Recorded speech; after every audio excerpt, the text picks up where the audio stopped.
चीन सागर रे लघुचाप news cut परवर्ती प्रसंग वर्तमान आम देखुचे जे एपटे बंगोपसागर गोटे गोटे घूर्णिबल क्षेत्र सक्रिय रही सेपटे चीन सागर में गोटे लघुचाप क्षेत्र आकलन करा दक्षिण चीन सागर खास करी गोटे घूर्णिबल क्षेत्र संगठित होची जार प्रभाव सीधासख भिएतनाम किंबा दक्षिण चीन उपरे पड़ी पारे बोली आकलन करा जाउछि। आकलन कर अंतर्जातीय पाणीपाग विज्ञानी जासन निकोल्स। जासन का आकलन अनुजाई अपेक्षाकृत शांत थिबा प्रशांत महासागर धीरे धीरे अशांत होबारे लागिछि। दक्षिण चीन सागर में संगठित घूर्णिबल आसंता सप्ताह गतिशील होबार बेसी संभावना थिबा कहिसंते निकोल्स। बहु समय प्रशांत महासागर एवं दक्षिण चीन सागर में सृष्टि होउथिबा घूर्णी क्षेत्र प्रभाव बंगोपसागर उपरे मध्य रही थाए। पुणी पूर्वावायुर प्रभाव में बंगोपसागर अधिक सक्रिय होबार संभावना थाए।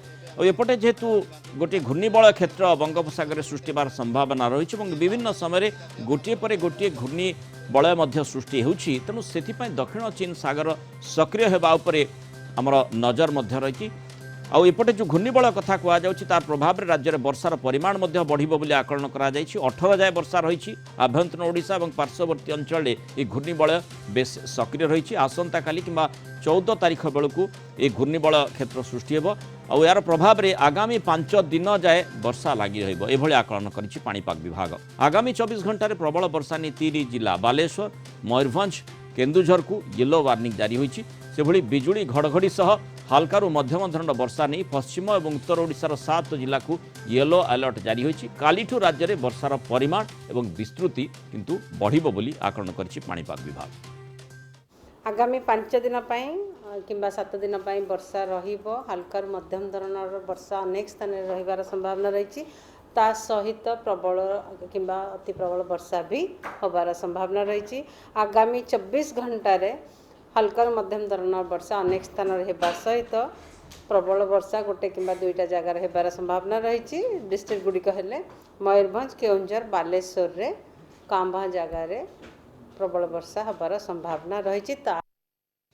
अधिक आलोचना करने वरिष्ठ पाणीपाग विज्ञानी प्रोफेसर संदीप पट्टनायक जोड़ी। प्रोफेसर पट्टनायक स्वागत करवा आलोचना को माने दुईटी दृष्टिकोण आम ये घटनाक्रम को देखुचे कारण विशेषकर जमती मौसुमी सक्रिय होगा पर भी आग को बढ़ी पार ना से घूर्णिबल को अपेक्षा था। घूर्णिबल सृष्टि है गोटे पर गोटे घूर्णिबल क्षेत्र सृष्टि होगापर मौसुमी बर्तमान भल वर्षा देउछि। आउ गोटे घूर्णिबल क्षेत्र सृष्टिर संभावना बंगोपसागर रही जार प्रभाव में आगामी 5 दिन कौन 18 तारीख पर्यंत लगातार वर्षा हेबो एभली पाणीपाग विभाग आकलन करपटे जो चीन सागर उपर नजर रही था जहाँ आम देखी प्रशांत महासागर जहाँ दीर्घ समय धरी सेमिति अशांत नथिला शांत रही और से प्रकार कारक नथिले जे जहार प्रभाव में गोटे सिस्टम डेभलप करें किंतु आमे प्रशांत महासागर जो चीन सागर बोली जहाँ को कहूचे तार गोटे अंश विशेष सेठी मध्य आमे देखुचे जे धीरे धीरे से ता सक्रिय होउछि एवं तार प्रभाव में आगामी समय गोटे लघुचाप क्षेत्र सृष्टि होगा नहीं आकलन करा अंतर्जातीय पाणीपाग विज्ञानी आकलन करुँच।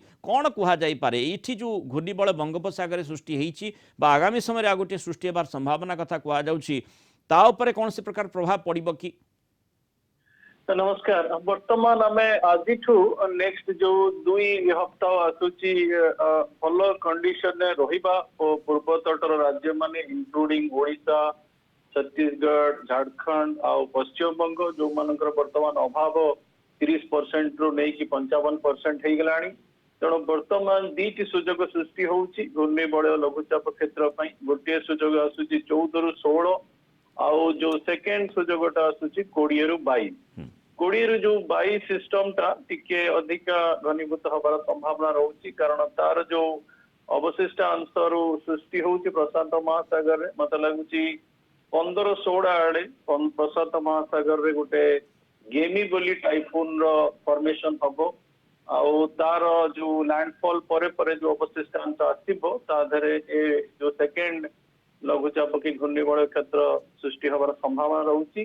तेणु आज बहुत सक्रिय कंडीशन रहिबो। पश्चिम तटरे ऑलरेडी प्रबल वर्षा आरंभ हो गलानी। पूर्व तटरे मते लागुची आज आरंभ हबो आउ ये बहुत समय पर्यंत ए वर्षाटा रहिबो अप टू ए मास शेष पर्यंत मते लागुची।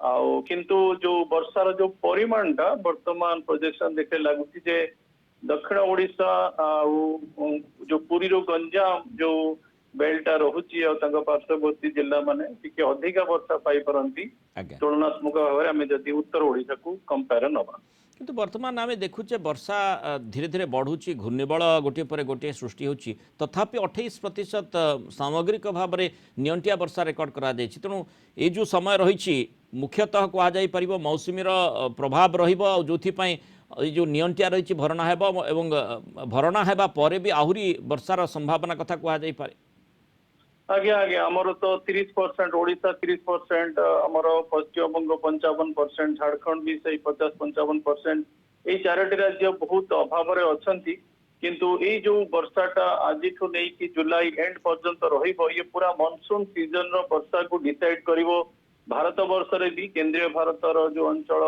आ पश्चिम भारत रे तेणु बहुत बड़ जगह वर्षा हबो आ से वर्षाटा मानसून रो टोटाल मानसून को भी ड्राइव करिवो जे वर्षा में केते वर्षा पाइबा तेणु बहुत गुरुत्वपूर्ण दिन रहिबो आज नहीं कि मते मोटामोटी लागुची ओडिशा दीटी सिस्टम द्वारा प्रभावित हबो प्रथम सिस्टम टा अप टू 15-16 पर्यंत वर्षा दब दक्षिण ओडिशा टिके अधिका वर्षा दे पारे किंतु 18 परे परे मते लागुची जो सेकंड सिस्टम रो प्रभाव आरंभ हबो सेतिरे उत्तर ओडिशा भी बेसी प्रभावित होई पारे किंतु ओवरऑल गोटे भल वर्षा मते मिलिवार बहुत आशा लागुची 20-22 जो सिस्टम कथा कहते माने घूर्णिबल लघुचाप क्षेत्र सीमित रहिबो ना अधिक सक्रिय हो पारे मते लगुची 14-16 सिस्टम भी जस्ट लघुचाप क्षेत्र हो जाई पारे किंतु दुर्बल लघुचाप क्षेत्र हो जावा संभावना अछि किंतु 20 जो 22 सिस्टम टा टिके अधिका टिके दूरीभूत होउची संभावना टा टिके लघुचाप क्षेत्र रही पारे द्वितीयतः कथा होउची जो अवस्थितिरा रहुची 14-16 जो अवस्थिता रहुची से दक्षिण ओडिशा